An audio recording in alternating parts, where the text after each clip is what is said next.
I mean, ultimately it was about disposition, effort, commitment to that side of the floor. But to be honest, we didn't drill one possession of zone yesterday. So there you go. How much are nights like these required? I mean, there have been the nights where a lot of things have gone right and the pace has been great and the score has been up there. But as when you get to money time, it's going to be maybe not quite like this, but it'll be more reminiscent of this. How valuable are nights like these, big picture? Yeah, definitely going through a bunch of these experiences against good competition with stress, and they become possession games where any kind of mistake on either side can be very costly. You have to play at an extremely high level from a competitive standpoint, but you also have to keep your head. You can't be so over-emotional about the officiating or the way the game's going that you're not executing on either end with precision. And, for the most part, we were able to do that, except for the head coach getting a technical in the first half. I don't think I've gotten a technical for 2 years, something like that. You guys will look that up. I made a vow to do that. Yeah, and I got, it was a cheap one. I'm gonna see if I can get that rescinded. Erik, you've got some odd numbers with Jimmy's shooting this year, where I think you're 11-2 when he makes 5 field goals or fewer. The poorer he shoots, the better you guys seem to play. I know that's not what you want, but do you have any concerns kind of about how he's shot the ball from the perimeter? No, I don't. And look, I know that's what everybody will look to quite naturally.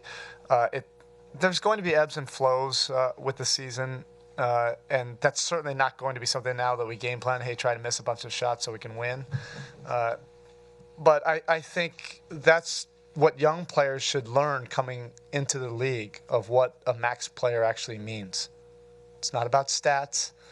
It's not about, that final number on the box score. It's not about, whatever 2K numbers you can get.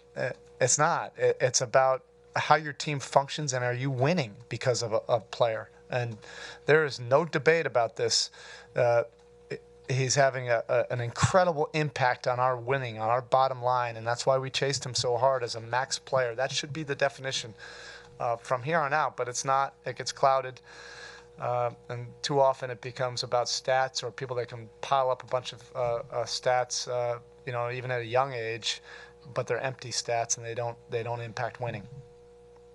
Erik, on a night where the offense might not have been coming as easily as usual, how big were those kind of bursts you got from Goran in the second quarter, and then Tyler to begin the fourth quarter? Huge. It goes without saying.